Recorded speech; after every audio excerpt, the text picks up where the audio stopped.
everyone. Can y'all hear me?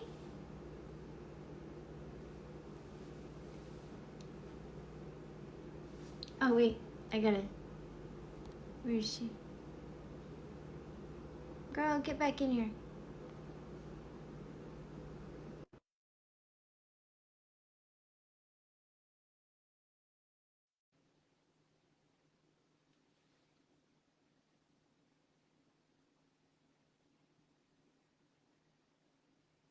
Why is it not accepting? Oh, there it goes.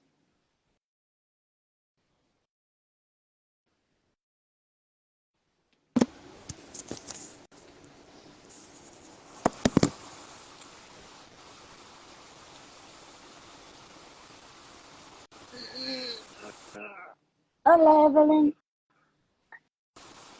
I am echoing. Ugh. Hey, I think I need to try to turn the video around again. Everyone is getting a look at my bedroom. All right, I don't like hearing myself echo. Close secret. I don't like hearing myself echo. Oh no. Do you want to take them out? I want you to be comfortable. When I wasn't using them, and now I'm hearing hearing it right in my ear. Wasn't using them. I don't like. And now I'm hearing it right in your.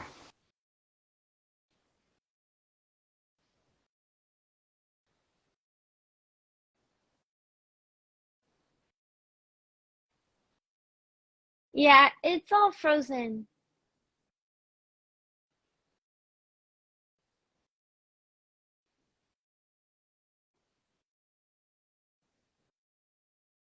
Yeah. Can y'all hear me? Emily got frozen.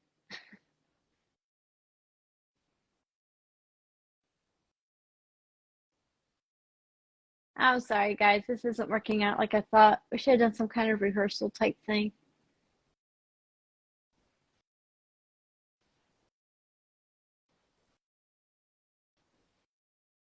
Yeah, maybe. Maybe we both need headphones.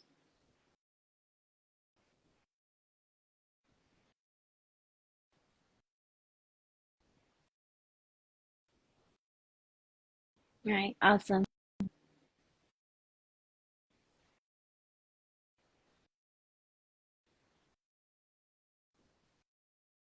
All right, one more time.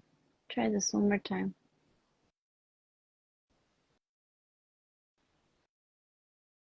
Yeah, that's what I'm like. The wheels are like turning in my head right now. Like, how can we fix this? Yeah, there's my voice again.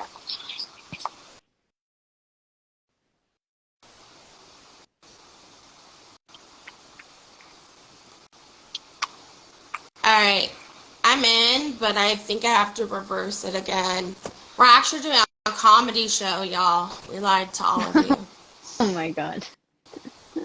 Okay. Oh my god. It's lagging. I was waiting for people to laugh at that joke. I was like, okay. All right. Are we better? On my end, yeah. On my end, Except yeah. my voice Okay. echoing in my ear. Can everybody Except hear my us? voice echoing I in my can hear ear. Jennifer. She can hear me. Just give us a thumbs up. Yeah, they hear the echo too. Yeah, they hear the echo too. I don't hear the echo.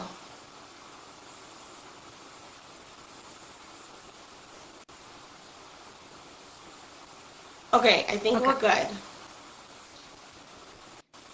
Okay. So there is an echo.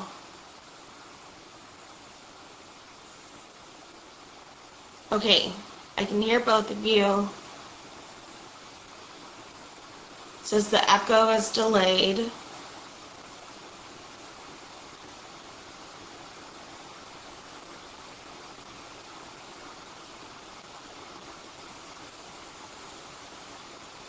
Do you want to just start and see how this goes? Or we can take a different approach. We can, or we can take a different approach. Oh, they said I don't hear and people don't. Okay. So some people do, some people don't. Okay. So some people do, some people don't. Yeah. I don't know how to do that with AirPods. I don't know how to do that with AirPods. Emily needs headphones. Okay, I don't have headphones, y'all, so I'm sorry. We're going to have to do this the way it is. Okay, I don't have headphones. Please stop asking. All right, so I was already going to let you take the Alright, reins. so I was already going to let you take the reins. But definitely more so. You want to take Definitely more headphones so. out? Would that be easier for you? Yeah, well, I don't know. There's gonna be Yeah, well, I don't know. There's going to be an echo. echo anywhere, so you have to eliminate the echo. Alright, is that better? Yeah. Yeah, Yeah, I think that's better. it's echo. Alright, everyone wants us to start. All right, so I'm gonna let you take the reins. Alright, And I'll just so I'm going to join let you in. take the reins, and I'll just join in. Okay, so I'm going to give a little background story so y'all know what I'm talking about, why I'm an expert in this field, and why Jennifer and I become so close with our activism work. I won't get into my childhood. This is specifically about domestic violence and ongoing stalking.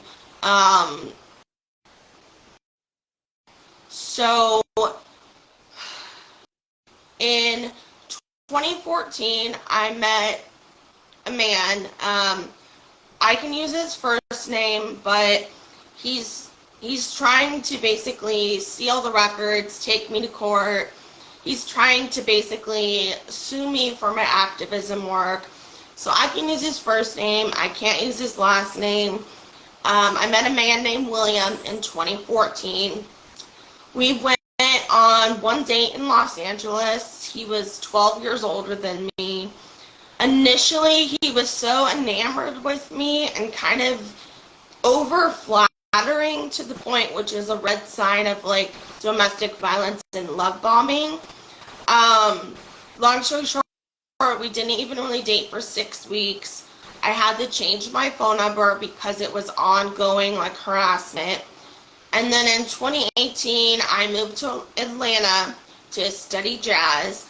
And he actually followed me there, and he requested me on LinkedIn under a different name, saying that he was a movie producer, wanted to cast me in all of his. He looked so good.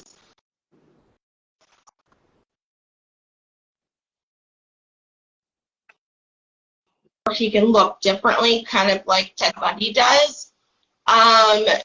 We dated for about 6 months in Atlanta in 2018, and it was all ongoing domestic violence due to his mental and physical abuse. There's no sound. Am I muted? So I can hear you. Can you hear me? Says can't hear. I can hear you. I can hear you. Oh, someone's. No sound now.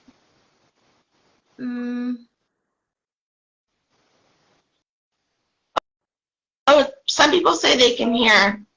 Y'all check that your phones aren't muted. Okay, I'm back now. Okay. So long story short, 25, he was obsessed with me.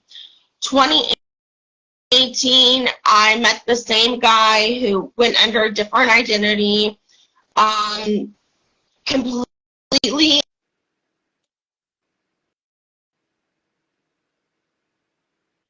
violent.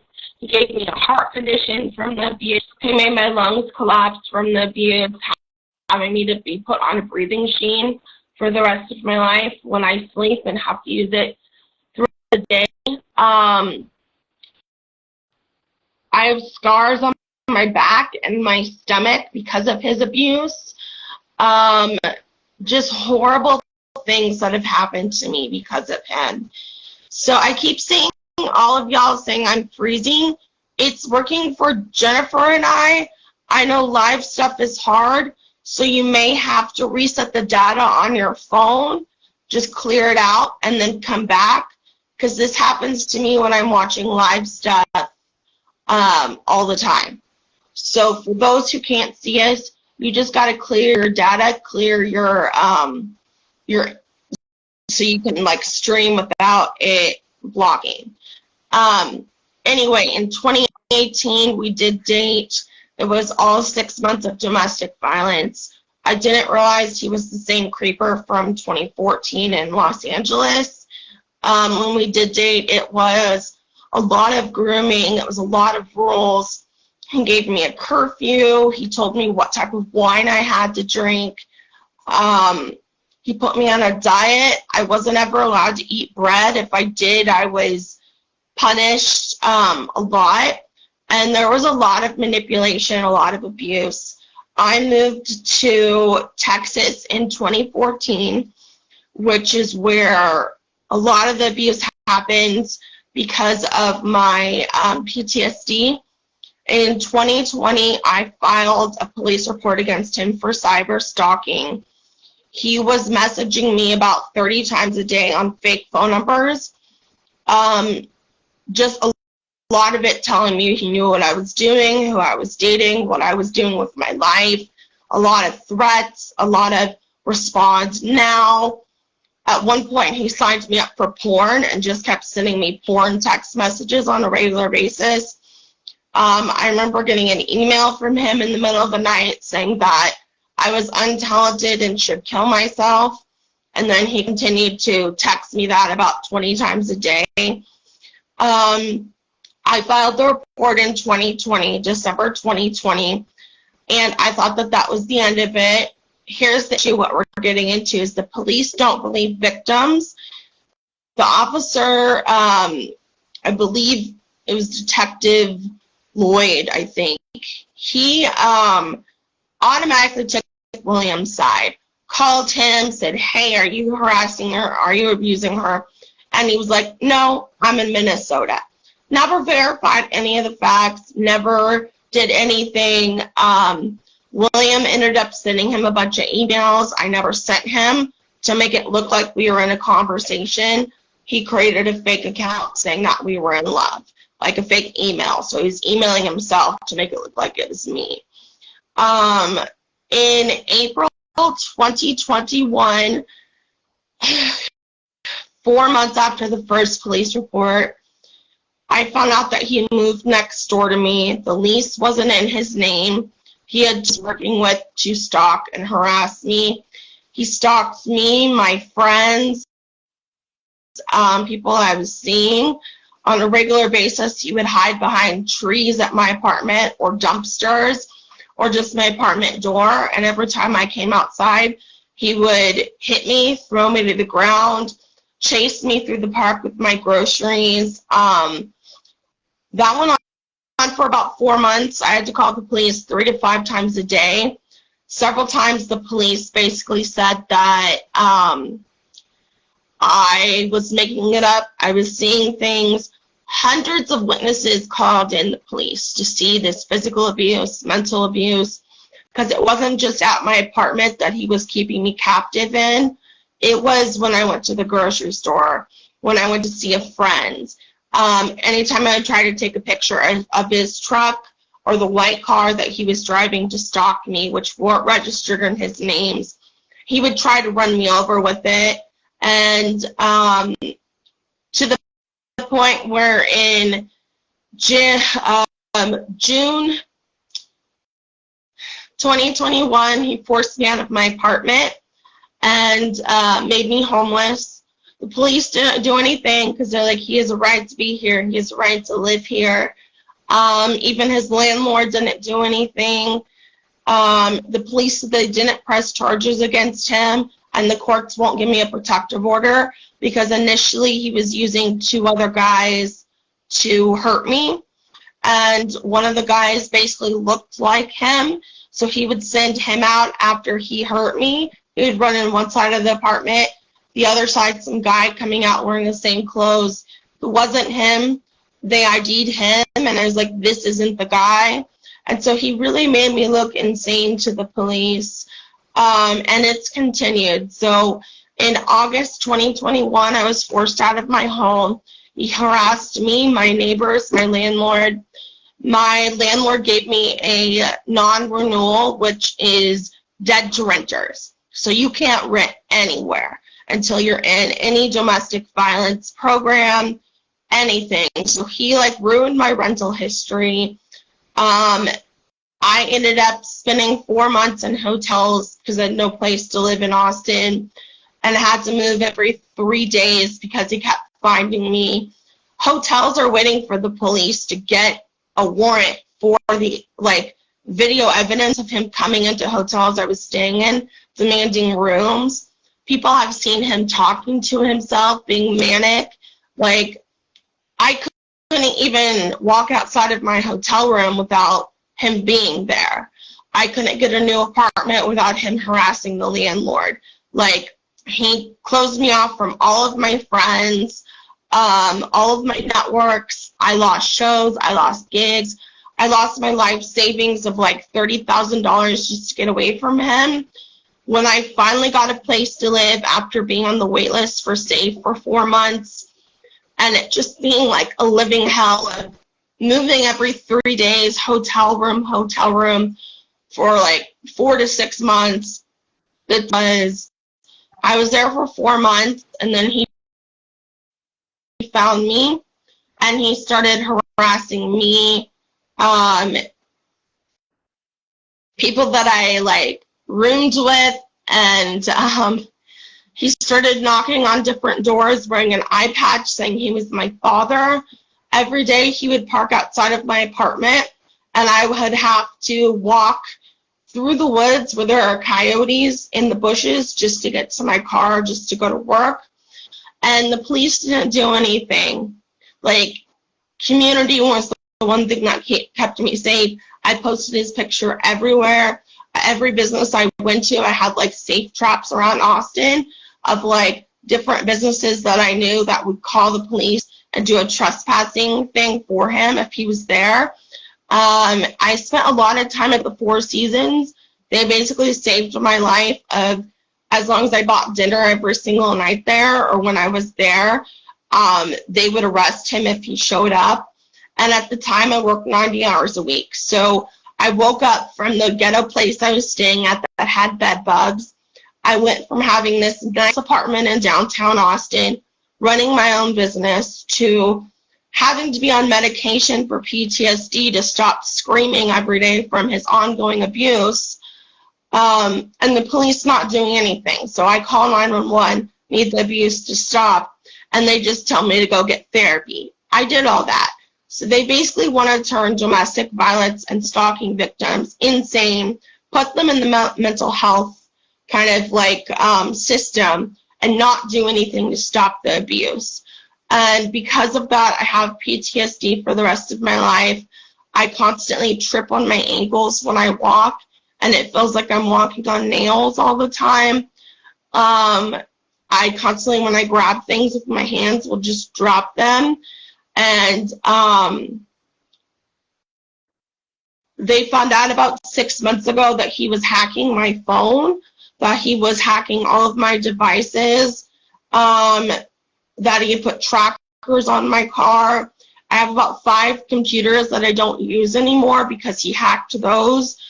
I moved to a nice side of Austin after working 3 jobs for 2 years, being homeless. And the police out here have actually been better because it's kind of near where like Matthew McConaughey lives, all the celebrities. They are higher class police. Here's the issue is like, I'm still getting about 50% of the police that when I call who do not believe me. The reason Jennifer and I are doing this is even with all of my records of witnesses, video evidence, like proof of domestic violence, beyond, like I'm literally handing the case to the police and they're refusing to arrest him. I had to call the police about 2 days ago because 2 or 3 days ago, I think, because William bought a motorcycle about 2 months ago that he's been stalking me with. and I sent a picture of his license plate to the police. They said it's not registered in his name. Same with his truck, same with his white car that he was using at the place that had bed bugs to park in front of my apartment. Instead of the police seeing if those people are connected to him, they just basically still accuse me of seeing things. And there are 3 of them at my door gaslighting me, treating me like shit, saying if this is real. And I was like, we can call my doctor right now. I even had a doctor write a note to the court and to the police saying she is mentally stable, she has ADHD, but she's experiencing side effects of being abused for so long by this individual. So her anxiety is because of that. And so they basically just make that worse of not abusing the survivor, not abusing the victim. And it's more so, like, I've even had, like, people I reach out to for help. Like, today, this news lady, all she did was just gaslight me. She accused me of making it up. She was like, you're just doing this just to get famous. I also was supposed to open up for Macy Gray December 11th at Antone's in Austin, Texas, and December 12th at House of Blues in Houston. I don't know who fired me. I don't know if it was the Macy's team or the venues. They're both blaming each other, but I sent the documentation of the abuse to the venues to ask them to not let him in, to show that to security. And most high-profile shows I've done, like I did a play for South by Southwest this year. I've, opened for big people before. I've done big shows. Most of the time, the venues want to protect the performers. In this case, they didn't. They fired me. They replaced me with a DJ. They literally fired me 2 days before the show, gaslighted me, made up all these excuses. I don't know if William harassed her or harassed her shows. All I know is she's been my mentor and friend for 8 years, and there's no way that she would have fired me without something on the outside affecting it. So, I don't blame Macy Gray for getting fired. I blame the venues. I blame her manager. I blame William, my abuser. I also blame, people for not understanding domestic violence. An hour before this, some famous reporter who's, a podcast person literally kept, harassing me, wanting proof of the domestic violence. I showed her the stalking log, which is 800 pages, in great detail, which, the police also haven't looked at. I showed her the police records. I showed her the court records. And all she did was take my abuser aside and say, well, he's been trying to steal the records since March 2022. I was like, yes, but he's trying to steal the records so he can continually abuse me and say it's not him. The police want video evidence and picture evidence. I've given that to them. But every time he's, physically attacking me and people are, watching this or just, randomly stalking me, the police won't arrest him because of the video evidence. I'm like, but I'm trying to get free from him, hitting me behind trees and doing all this horrible, Ted Bundy stuff. What am I supposed to say to him? Stop for a second. Let me film you on my phone. It's no. So, I've been trying to change the law for the past year now. And this is something we really need the public's help with. Everybody tuning in, on my page, pinned in on the left top-hand side is 6 documents. The first document is my name and all of the information about law changes. And then the pages on that, the second one, is about 20 lawmaker emails. We are asking that you attach all 6 of those documents, screenshot them, and email all of the lawmakers in one email. Put my email address and all of the 6 attached documents in sort of on the email and ask them to meet with me, because they can ignore thousands of people. they can ignore one person, but if people start calling the police and the law out on what they're allowing to happen, none of this is going to happen. And I know Jennifer wanted to share an experience about something that happened with one of her neighbors. So I'm going to let Jennifer sort of talk, and we can go back and forth. We can take questions. I know a lot of you are just really excited for us, so thank you. So I was living by myself at the time. Oh, good, my echo's gone. Okay. So I was living by myself at the time, and I had this one neighbor. From what I could tell, she had 3 kids. Like the only time I saw them was when they were taking trash out and doing a bunch of other stuff, carrying really heavy stuff too. But they always had their head down and was very silent. And if I said hi, they were very hesitant, very, very hesitant to even say hi back or even look at me, which to me is, from my own experience, is a sign of them being abused at home. But I didn't do or say anything yet. I know how everything works. They won't proof and all that stuff. So I just kind of laid low and just kept my eye out. And one day the girl was sitting on like a bench outside, and I went out, sat beside her, and she was like this the whole time. And I just simply asked her how she was doing, and in a very shaky voice, she was like, "I'm good, I'm okay," and very low too, very quiet. I was like, well, at least she responded to me, but the way she responded, the tone of voice, the shakiness, the way she didn't look me in the eye, she just had her head down. I'm like, okay, something is going on. So I just kept my eye out. I didn't approach the kids anymore. I didn't want to raise any suspicion I was looking out either, because yeah, I know how that could go.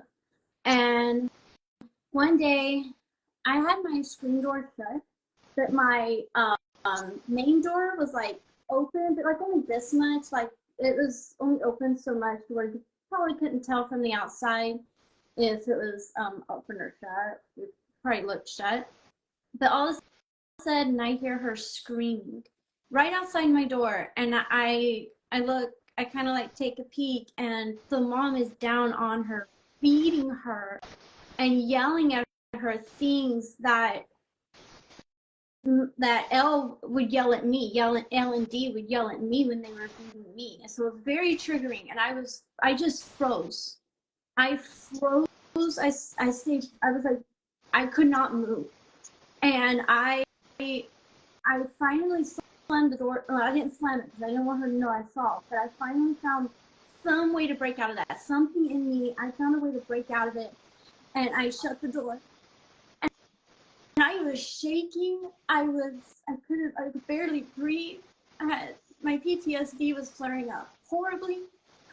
And I finally got my phone, and I found it was kind of hard to type too because I was shaking, but I found the CPS hotline, and they told me that I need to call 911. So I called 911.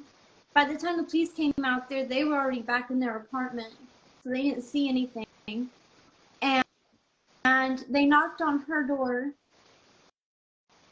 and of course, there was every excuse in the book, and nothing actually happened, blah, blah, blah. And so then they came to my door, wanted answers. I was still, even though this was like 2 hours later, I still was like in my PTSD, like trying to function. And they left, didn't take care of anything. So I was like, well, maybe, hopefully they're on guard or something. Then later, she ended up gone. Oh, thanks, guys. Later, the girl ran away to her friend's house because, okay, no, I skipped a part. So I went down to do laundry. Like, it was either the day after or the day after that. And the daughter was there, and she was doing laundry. So because it's like, you know, a apartment complex, it's like everybody shares a washer and dryer. And she said, she asked me if I was the one that called, and I told her I was, and she thanked me. And she told me so much stuff that was going on. And but the fact that she thanked me, I was like, wow, like, I did for her what no one did for us. I spoke up. I tried. And after that, I went to my therapy place, and I reported it there, and they were able to get CPS involved. But the thing is, they need a better way to take care of this kind of thing. I come home one day, and CPS is there, and but they're talking to the daughter with her apartment door cracked, and you know her mom is hearing every single word. The daughter's not going to speak. The daughter is going to be terrified to say anything. I know that. And anyone that's been in that situation knows that kind of fear. And so I was like, what do I do? Like, and then we ended up changing, like, she had a phone, and so we started talking. She was keeping me updated on what was going on, different things. We still keep in contact. But yeah, so she went to her friend's house, basically ran away to her friend's house. And she, the mom accused me of kidnapping her. I'm like, what? Like, why would I do that? So she called the police on me. The police, so when the police came to talk to her, nothing was done. I listened to every word. But when the police came to my house, they wanted to search my entire apartment to see if I was hiding her. But it's like, you know what? I was like, you know what? F this. I have nothing to hide. Yes, this is stirring up my PTSD, but they can look. They can look. I'm not hiding anything. So I let them in. They didn't have a warrant, but I let them in. And yeah, of course, she wasn't there. And then later, her friend ended up, her parents were afraid because they didn't want the police involved on their end. So they sent her back to her abusive mom. And thankfully now she's going. What? Yeah. And thankfully now she's about to turn 18, and she's moving out to a home. She's moving out to a family member that she knows she can trust. So that's good. That's the plus side. But the horrible part of the story is nothing was legally done. Like, and I don't know. I'm not in the law, but I don't see how that would. Good. They need a better way to, like, take care of this kind of thing. It's because you didn't know her personally. They couldn't have you testify to the abuse. There was no video evidence. Yeah. There's no nothing. And that's also what happened, is the witnesses who saw him hurt me didn't know William or me. And that's something that we're trying to get in the law to change, is if a neighbor hears a woman being domestically abused or a child being abused, who cares if that, like, bystander knows the victim or the abuser? The police need to take that person's testimony as truth. Because it's like, how many bystanders are going to stop and call the police and say the right thing like Jennifer did, like the people did who tried to help me? People aren't going to lie about that. If they're taking time out of their day to try to stop abuse, those testimonies need to count in court. The police need better training for how they treat victims of abuse. Like, victim blaming, it's not okay. Like, also the Gabby Batista thing of, they have video evidence of her abuser hurting her, of her throwing something at him to stop him from hurting her. And the police still let her go with him. And then we all watched what happened. He killed her, and then he killed himself. Like, there's so many other cases like that of just, it's not just like an issue in Texas, it's a nationwide thing. Like, a lot of you all know what happened with Britney Spears. Like, she's getting a divorce from her husband, and they have witnesses at the hotel of hearing them scream at each other. And then next thing they know, she's going to the hospital getting her, like, head stitched. And then her soon-to-be ex-husband said she tripped and fell and hit her head on, like, a stool. I know about me that I trip and fall all the time, and I've hit my head. It doesn't cause it to gash open where you almost see your brain. He would have had to grab the back of her head and ram it several times up against the wall for her to have, like, the hospital like that. But the police don't want to do anything with domestic violence cases, with stalking cases, with abuse cases, with families and children. And it's like, why? If a stranger did that to somebody that you didn't know, like, if a stranger did that to your neighbor's in jail, that person would be in jail. But because I dated him for a little bit and we have somewhat of a history, the police aren't going to do anything. And it's like, why? Why are we paying these people to serve and protect if, like, what is a victim supposed to do when they're being hurt over and over again? Are you okay? Do you need to stop? I don't want you to cry. I'm trying to hold off till 3. I knew this was going to be hard. One reason I was like, okay, let's make this just an hour. I guess I could say what I need the public's help with, and then we could do a short Q&A, because I also got triggered a lot with my PTSD before being harassed by that reporter, and I know that Jennifer is getting triggered. So I want to, like, after this, give us a second to, like, be done with this and do, like, bubbles and sunshine and stuff, which, by the way, Jennifer and I both love bubbles. So, like, send us a bunch of bubbles, like, fun stuff. So basically, please let every single person email the lawmakers with the stuff that's attached in my pinned profile. My play/film The Stalker about my real life experience, saying everything in great detail, has won awards at South by Southwest, Spain Film Festival, Amsterdam, Hollywood, Venice, and Paris. That link is in my bio, so please, like, watch it, subscribe to my YouTube channel, like it.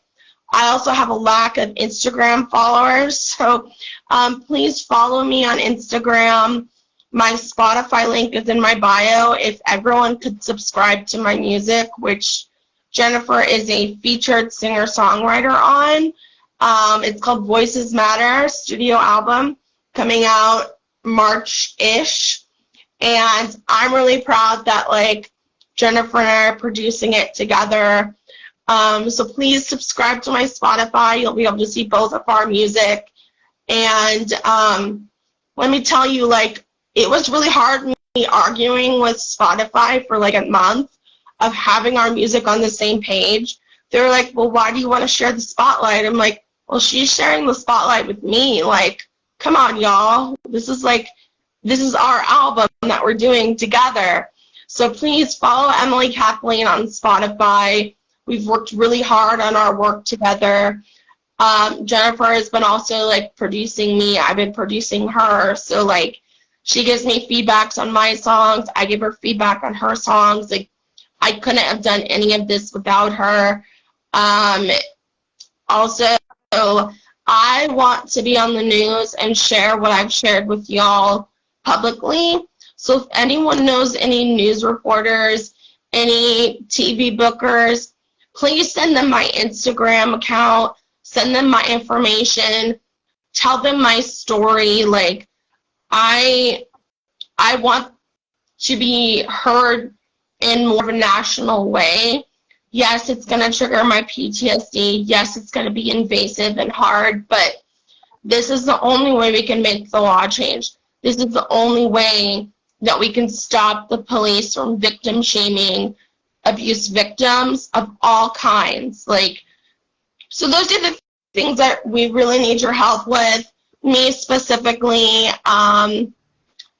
you know, like, I would love for everyone to donate to your local, like, domestic violence and abuse shelter, because a lot of those agencies also help victims of child abuse, and they have a lack of funding. So please donate to them. Yeah, so before we open it up to questions, is there anything else that Jennifer wants to add before we answer questions? I'm all good. I want to, like, hug you now. But yeah, I'm all good. I want to zap through and, like, hug you.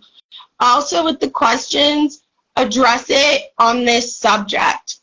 Not, like, we could do another one of what we think of certain topics, but, like, don't ask things personally to Jennifer that's going to trigger her PTSD or myself. Like, ask it, like, on this subject. So we're going to just open it up for questions, and please address the question to either Jennifer or I so we know who can answer.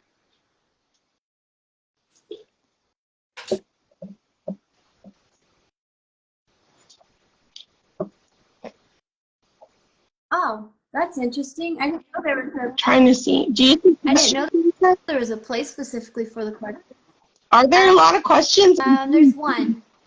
Karen Noel, I probably said your name wrong, sorry.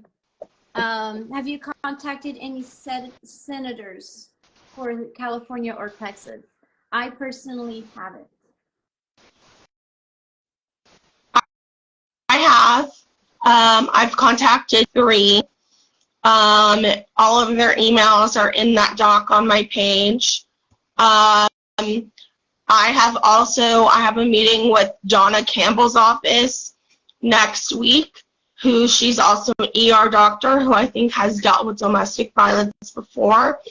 So I'm hopefully working with them on law change. I will say that Congressman Lloyd Dockett's office has been incredibly helpful. Like, they can't actually change the law, but they've been able to help, like, advocate for me. So, yes. Okay, cool. Thank Thank you, Tara. Tara Newall's here. She's a famous activist. She took down Dirty John. We love you.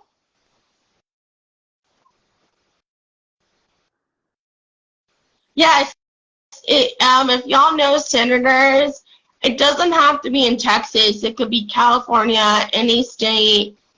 This law is for every single state that we want to change. So, like, I know about a lot about the law. I probably should have become a lawyer, but I'd rather just be a singer-songwriter and a free bird because that hurts my head. But, we love you too. But even if the lawmakers aren't in Texas or in any other state, please, like, connect me to them, because I don't have an issue talking to them about this, and I really don't have an issue getting this law changed in every single state. It doesn't have to be just Texas. So, like, if y'all know the lawmakers of your state, my email is in my contact info on the pin thing. Email me, and I'll forward them the law I wrote, and I would be happy to see if they'll pass it through in your state. Sorry, I took over the You're conversation. fine. I got excited that You're fine. there. Okay, more questions. We love you guys.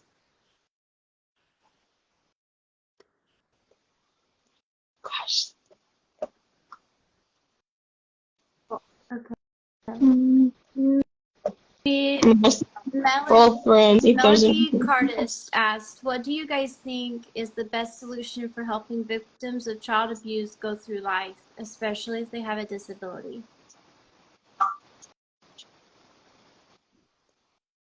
Go through what again? What do you guys think is the best solution for helping victims of child abuse go through life, especially if they have a disability? I personally, I'm no expert on it, but from experience and everything I do know, I would say, for starters, make sure that they're showered with the love they never had. That will gain their trust, and then you'll better be able to guide them. If you show them more neglect, and even if they don't, even if you're not showing them neglect, like if they just feel like it, because they're in a strange new place. The abuse is all they knew. That was their life. That was their normal. Now they're in a whole brand new scenario, brand new world. So my advice is showering them with like the love they never had, the love they never got. Show them what real love is.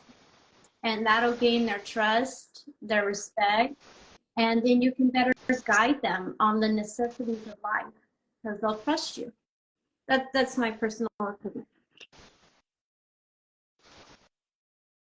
So I have something to add to that answer because I think the love thing is good. I know personally me, I was disabled from birth and then got more disabled from being abused as a child. And then as an adult, being disabled with the abuse, I would say also find something like a passion that you can focus on because if you find something career-wise you can focus on whether or not you're abused. Like for me, it's painting. Like I have a painting studio in my apartment. I write songs. So I would say tell the survivor who's disabled to find like a professional hobby that they can get good at, that they can take, even if it's an online class or in-person class, that requires them to use a different side of their brain that'll help them not forget about the abuse, but help them feel love and light. Like that's why I love painting, because I feel like, I can't answer for Jennifer, but she does that with her jewelry. So I would say like find yourself like some sort of passion. Also, if they can, I've had several social workers. I still have like a social worker. Like find a social worker who can help them with like rent assistance, food stamps, things that can help pay their bills while they're healing. And like be careful with which social worker you refer them to so they don't try to get into like the system. Like there are a lot of like social workers at like churches or non-government agencies that can like be by your side and just help you with like rent resources and food stamps and stuff. Sorry, that was really long. No, I thought it was good. I loved your answer, Joe. Do you see more questions? You seem to see them. I don't know why I can't. I found out where they are. There's a little like bubble thing. Looks like one of those comic speak bubbles, and it has a question mark in it. That's the only two I see. Wait. Oh, I think it's on. Oh, I see it. Okay. Oh, that's where you saw Tara's thing. I was like, am I blind? No, you're not blind, girl. Okay. Some people might be asking questions in like the talk thing. I've been like keeping an eye on it. I haven't seen any yet.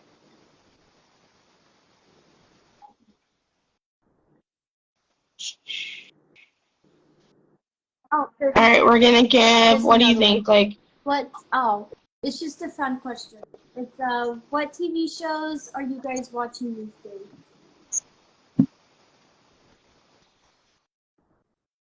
I'll let you go first. I'm gonna leave some out because I don't want. I think everybody's probably gonna judge me on a couple of my faves, but I do really like The Good Place. I I love The Good Place. Actually, I'm in the middle of rewatching it. I love Once Upon a Time. You know what? I'm just gonna say it. I love the show Lucifer. It's a good show. Give it a chance. I What show, babe? It's We got called cut out. Lucifer. It's a really good show. So it's about how like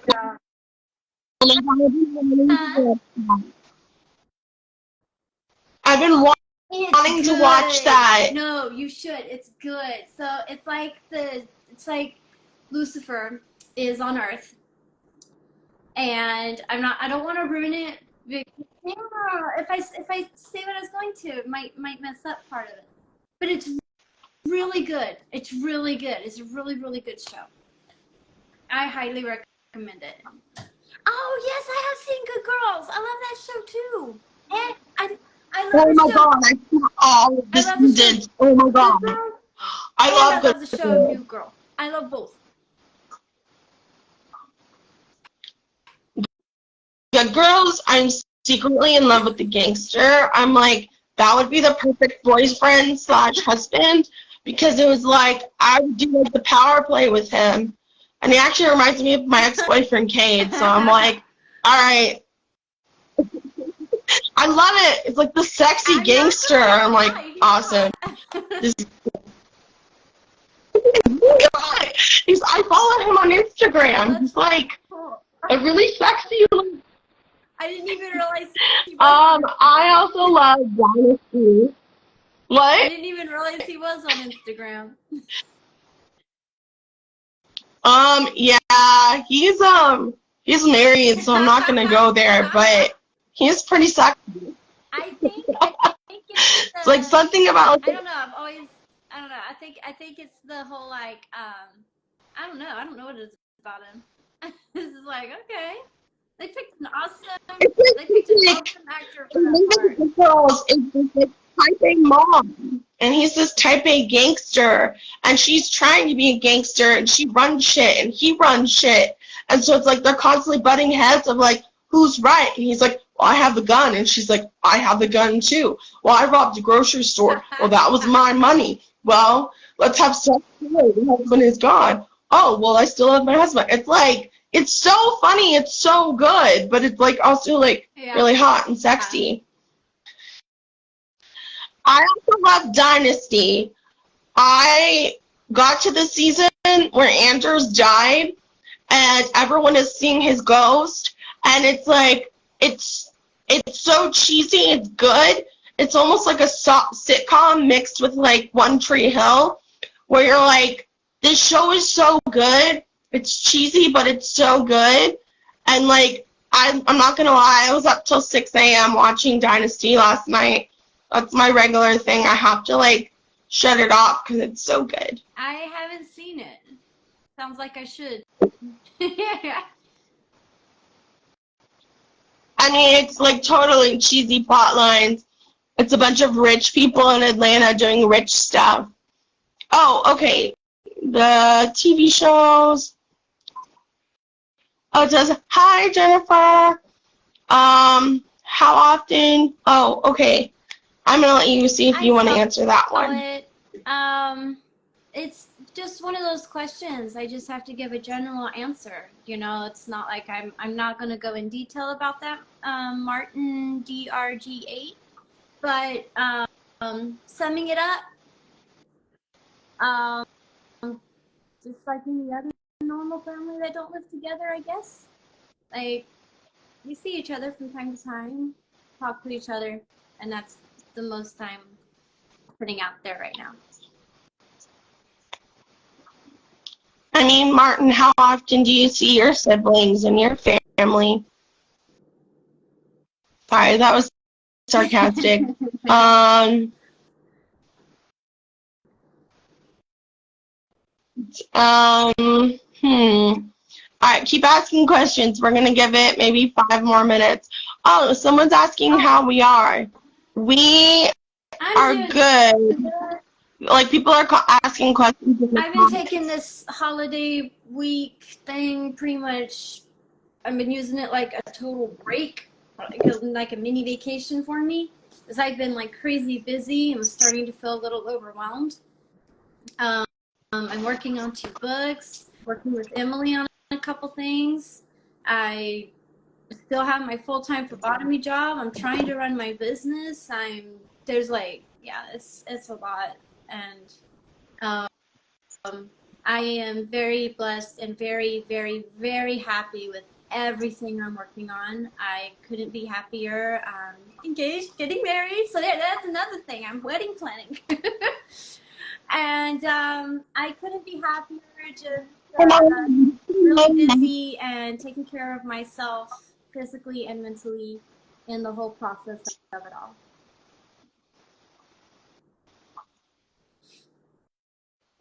Okay, I'm looking for more questions. Someone from Brazil. Hi, Brazil.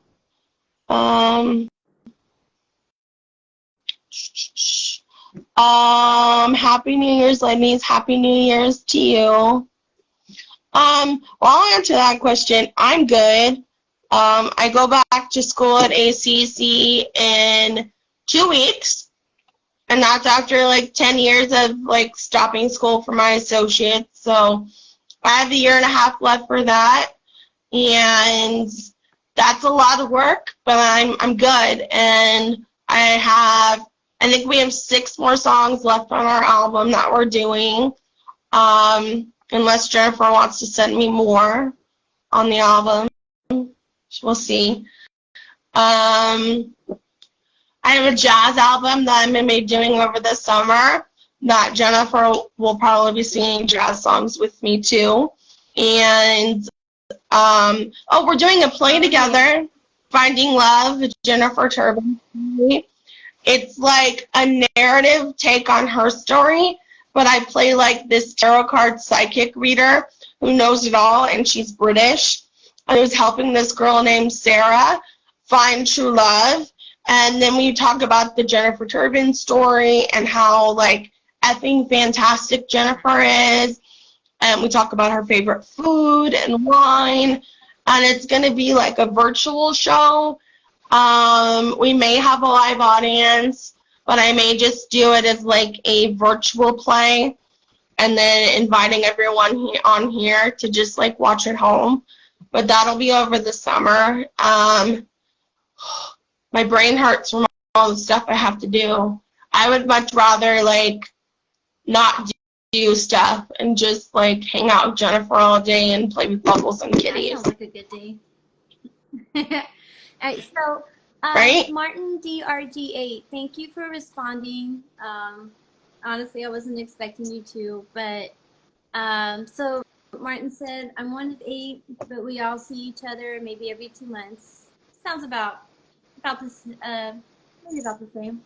Maybe a little more depending on the day. It's kind of random. Yeah. And then I asked because you have such an incredible story. Well, thank you. I didn't take any offense to the question. I'm just very, very, very careful on what questions I do answer regarding my siblings because I don't want any of them upset at my answer. And that was something very important from the beginning of me going public with my story. So it's just a respect thing, and you're fine. Thank you. I see. Do you have favorite funny videos? I have one. I'm going to let you answer that, then I'll answer mine. I love funny, cute ones with little animals, but I have to be careful. I can't let the algorithm know that on my TikTok because then they'll send me what most people consider funny, and those make me angry.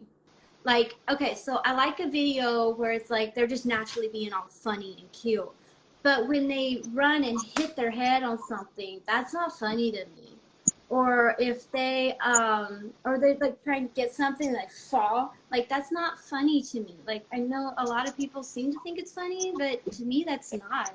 And like little things like that. So I have to be careful if I do watch funny videos. And if someone sends it to me, they know me, and so I'll be like, okay, this is safe to watch. I'm gonna love it. It's gonna make me laugh. But I refuse to click a like on it.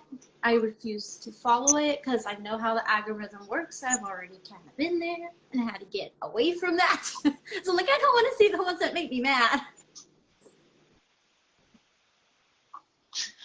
What about our Taylor Swift funny videos from Saturday Night Live? Those are fun. I love the monologue. She did one with and like she like shouts out Joe's name. She did one with what is it, that Kevin Star, where he's like, Taylor, you got to stop writing all of these like sad songs about me. And she's like, I've never dated you, Kevin. He's like, what?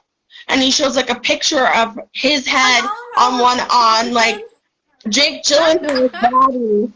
Yeah, and it was like, well, we dated. She's like, you put your head on Jake Gyllenhaal's body. Yeah, that was fun. I love it. Do you guys have any New Year's resolutions? Well, business-wise, for me, I want to get a TV interview so I can tell my story and make a better change for victims of abuse. I want to get a record deal for Jennifer and I's music where we just get paid a lot of money to make songs. And I want a fiance like Jennifer. So those are my 2024 goals. And to go to her wedding, but I already got that wish. So I'll let Jennifer go. Hey, you better be there, girl. What's your resolutions? It says, what's your New Year's resolutions? They want to know. For me, pretty much just continuing focusing on myself. I know it's cutting it close. It's probably not going to happen. So don't take my word on this. But I'm hoping that sometime next year my first book will be published. I'm hoping that. But there's no guarantee. No, none at all. It could be another 2 or 3 years, honestly. But I'm really hoping, like, that would be awesome. And then, business-wise, I'm trying to get it changed to, like, an S Corp. I'm going to start to learn to sew very soon. So I'm hoping to be able to add, like maybe scarves or skirts to my shop, stuff like that.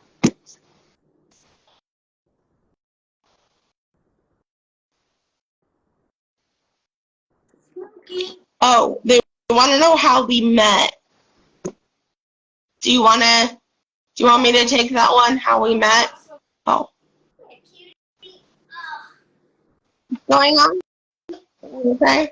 Yeah, I'm okay. Smokey's licking plastic. Okay. Hi, Smokey. Hi, Smokey. I'm your aunt, Auntie Ann. It's okay. I like you better than Starla. Actually, no, Starla, I like you too. Jennifer has a new cat named Starla, and I don't know if they're getting along. Okay, so how we met. Do you want me to take that, or do you want to take that? Oh, Smokey looks mad. I took him away from his plastic. Smokey. He loves licking plastic. Bad Smokey. So how we met, it was a total God thing. So, like, I had heard Jennifer's 2020 interview with Diane Sawyer, and at that time I was going through a lot of the domestic violence, and I had wanted to reach out to her for, like, 5 years. And I felt so guilty that it took me so long to reach out to her. because I wanted to help her with her music. And I actually had a similar childhood. We're not going to get into that because it's going to give me PTSD and Jennifer PTSD, but I basically escaped a cult in my hometown when I was 20 and went through a lot of similar stuff in my childhood. And I wanted to reach out to Jennifer and help her since I saw her interview. But because of all the domestic violence stuff, it took me about 5 years. So I ended up adding her on Instagram, and I didn't know how she was going to respond. It's like, oh, she's going to think I'm crazy. Crap. What do I do? So I just started liking all of her photos and commenting and was like, I want to help you with your music. I want to be friends. Hey, I'm working on an album I'd like you to sing on. And then she messaged me really excited because it was just strictly about collaborating with music when I first reached out. And then I said that I would like to write you a letter. So she gave me her P.O. box. And I wrote her a letter about my life and about the things I was going through. And then our friendship really quickly blossomed from there it's been a friendship of just us helping each other, of just, I plan on visiting her on spring break next year, so that'll be exciting. But it was just a God thing of just, I felt it in my gut that we were meant to be friends. And yeah. Do you want to share anything else about that? How we became friends? I'm good, but I think everybody wants to see Smokey play with this cute toy. Smokey! Come on. He's playing with it on the floor, but he doesn't seem to want to jump up here right now. You want to be the star of the show, baby? Right, you're going to be really mad at me, but I got an idea. Before we go, I got to show everybody the new key.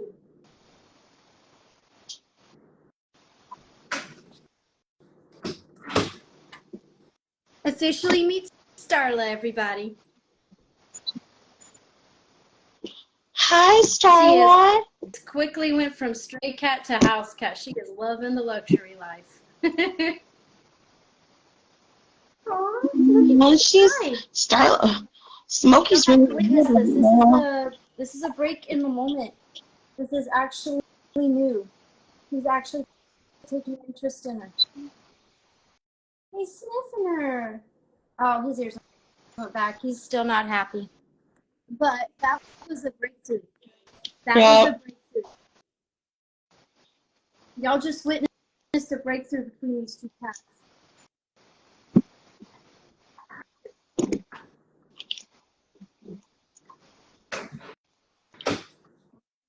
We're gonna give it 2 or 3 more minutes. Please put your questions in the question box and we will answer them. 2 of the strongest girls right here. I wish, thank you. Wait, I missed that.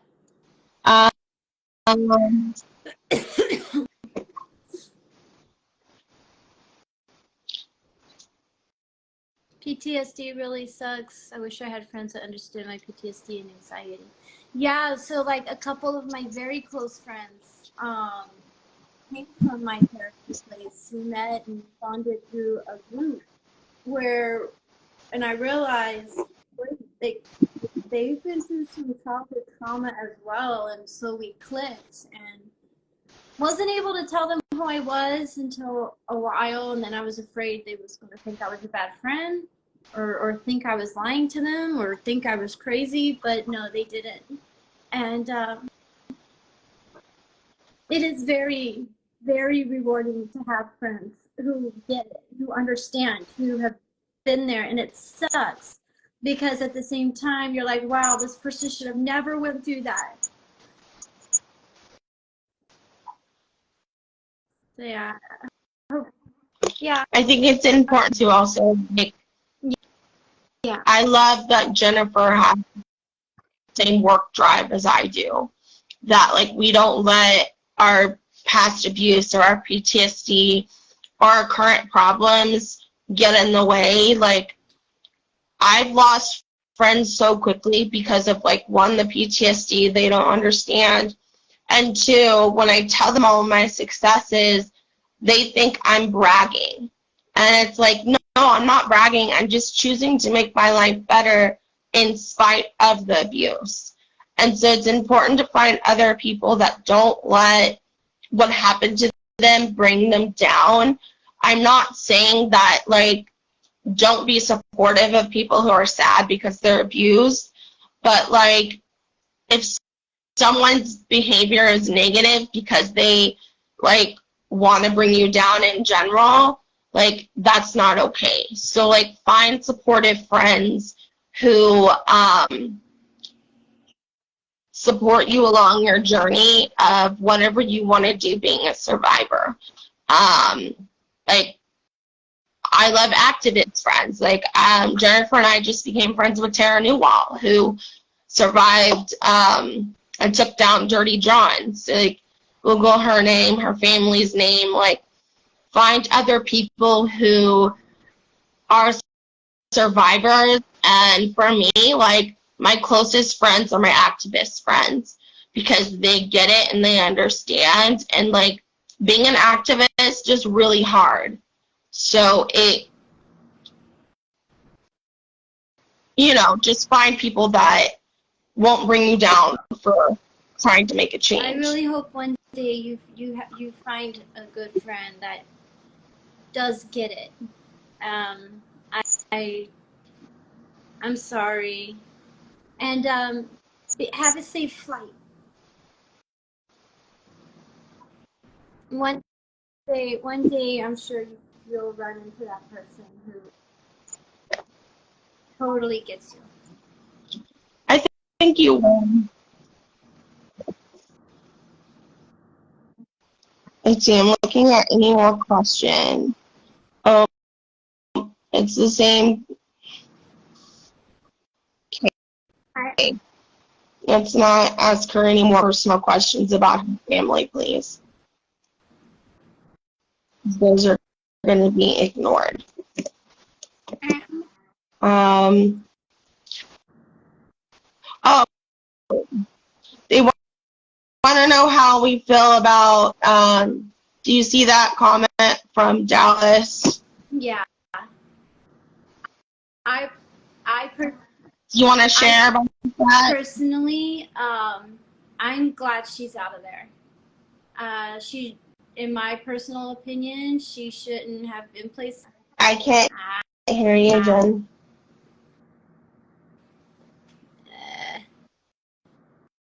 Can you hear me now?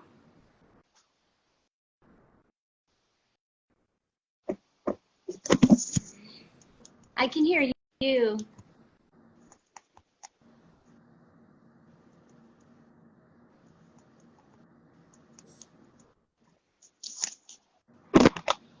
Can you hear me now? It's like the old Verizon commercials. Can you hear me now? Can you hear me now? Exactly, Leanne. That's exactly what I was going to say. I don't know why you can't hear me.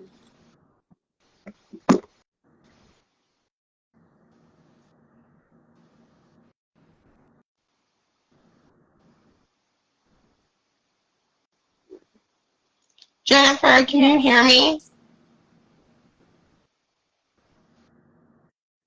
Okay, I can't hear you.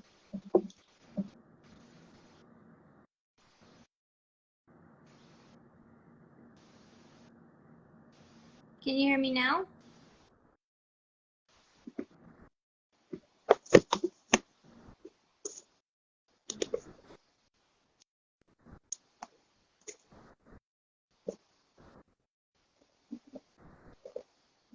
Yeah, everyone can hear us.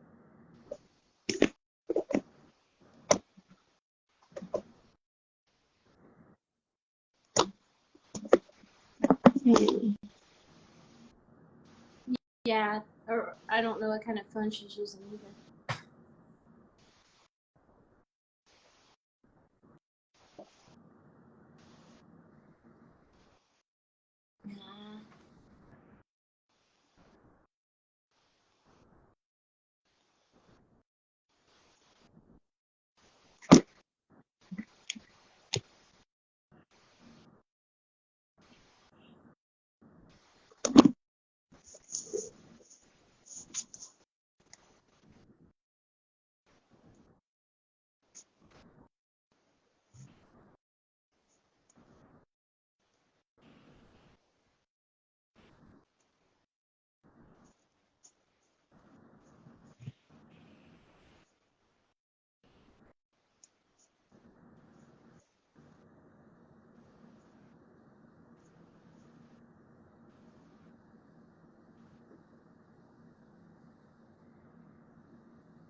right, guys. I guess there was something wrong on her end. Well, thank you for joining. I love you guys. Have a wonderful